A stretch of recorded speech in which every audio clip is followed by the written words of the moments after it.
আসসালামু আলাইকুম সবাইকে। আশা করি সকলে ভালো আছেন। আলহামদুলিল্লাহ আমিও ভালো আছি। আজকে আমি আপনাদের সাথে শেয়ার করব পেঁয়াজু রেসিপি। ইফতার আইটেমের মধ্যে পেঁয়াজু রেসিপিটা আমরা সবাই পছন্দ করি। তো আজকে খুব সহজভাবে পেঁয়াজু রেসিপিটা আপনাদের সাথে শেয়ার করব। যারা জানেন না আপনাদের একটু হলেও উপকার আসবে। তো আমি এখানে প্রথমে ডালগুলো ভালো করে ধুয়ে 1 ঘন্টা মতো ভিজিয়ে রেখেছিলাম। এরপর ব্লেন্ডিং করে নিয়েছি। বেশি মিহি করে ব্লেন্ডিং করিনি, একটু দানা দানা থাকে মতো ব্লেন্ডিং করে নিয়েছি। আর এখানে পরিমাণ মতো পেঁয়াজ দিয়ে দিচ্ছি, আর এগুলোকে আমি একটু পাতলা করে কেটে নিয়েছি। আর দিয়ে দিব পরিমাণ মতো কাঁচামরিচ। ঝালের পরিমাণটা আপনারা আপনাদের পছন্দ অনুযায়ী দিয়ে দিবেন, যারা যেরকম খেতে পছন্দ করেন। তো আমি এখানে দিয়ে দিচ্ছি পরিমাণ মতো লবণ। আমি 1 চা চামচ মতো লবণ দিয়ে দিয়েছি। এর মধ্যে এখন দিয়ে দিচ্ছি 1 টিস্পুন মতো আদা বাটা, আর 1 টিস্পুন দিয়ে দিব হলুদের গুঁড়ো। হলুদের গুঁড়োটা চাইলে আপনারা স্কিপ করতে পারেন, আমি শুধুমাত্র পেঁয়াজের কালারটা সুন্দর আসার জন্য আমি ইউজ করেছি। হলুদের গুঁড়ো দেওয়ার পর আমি সবগুলো উপকরণ ভালো করে একটু হাতে মিশিয়ে নিব, আর ডালের সাথে ভালো করে মাখিয়ে নিব। এরপর আমি চুলা একটা কড়াই বসিয়ে দিয়েছি, আর এর মধ্যে পরিমাণ মতো তেল দিয়ে দিয়েছি। চুলার আঁচটা কিন্তু মিডিয়াম হাইতে রাখতে হবে। তেলগুলো যখন গরম হয়ে আসবে আমি এর মধ্যে পেঁয়াজের শেপ নিয়ে তেলের মধ্যে পেঁয়াজগুলো ছেড়ে দিব। বেশি চুলা হাই হিটে রাখা যাবে না, তাহলে কিন্তু পেঁয়াজগুলো পুড়ে যাবে আর খেতে ভালো লাগবে না।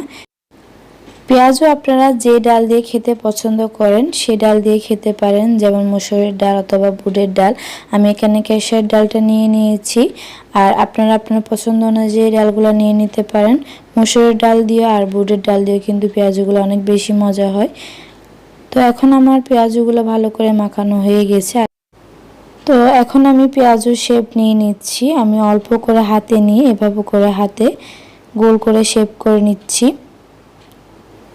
তো চুলার মধ্যে একটা একটা করে দিয়ে দিব, আর যখন এক পাশটা ভালো করে লাল হয়ে যাবে আমি অন্য পাশটা উল্টিয়ে পাল্টিয়ে চুলা থেকে গরম গরম নামিয়ে নিব।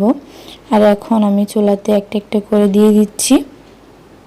খুব সহজে আপনারা চাইলে এটা তৈরি করে নিতে পারবেন। যারা নতুন রাঁধুনি আছেন আশা করব আপনাদের অনেক উপকার আসবে। তো আমি সবগুলা পেঁয়াজও কিন্তু পেঁয়াজের শেপ নিয়ে দিয়ে দিচ্ছি। যখন ভালো করে মুচমুচে হয়ে যাবে আমি এক পাশ উল্টিয়ে আর অন্য পাশ ভালো করে ভেজে নিয়ে তারপর চুলার দিকে নামিয়ে নিব। পেঁয়াজগুলো যখন এক পাশ ভালো করে ভাজা হয়ে যাবে অন্য পাশটা আমি উল্টিয়ে দিচ্ছি, আর এভাবে করে কিন্তু আমি ভালো করে মুচমুচে করে পেঁয়াজগুলোকে ভেজে নিব।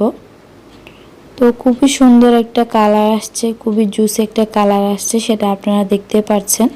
তো আমি এখন ভালো করে পেঁয়াজগুলো ভাজা হয়ে গেছে, আর এটা তেল থেকে উঠিয়ে নিচ্ছি। আর একটা প্লেটের মধ্যে টিস্যু দিয়ে দিয়েছি যাতে সহজে তেলগুলো টেনে নিতে পারে। আর খুবই সুন্দর একটা কালার আছে, সেটা আপনারা দেখতে পাচ্ছেন।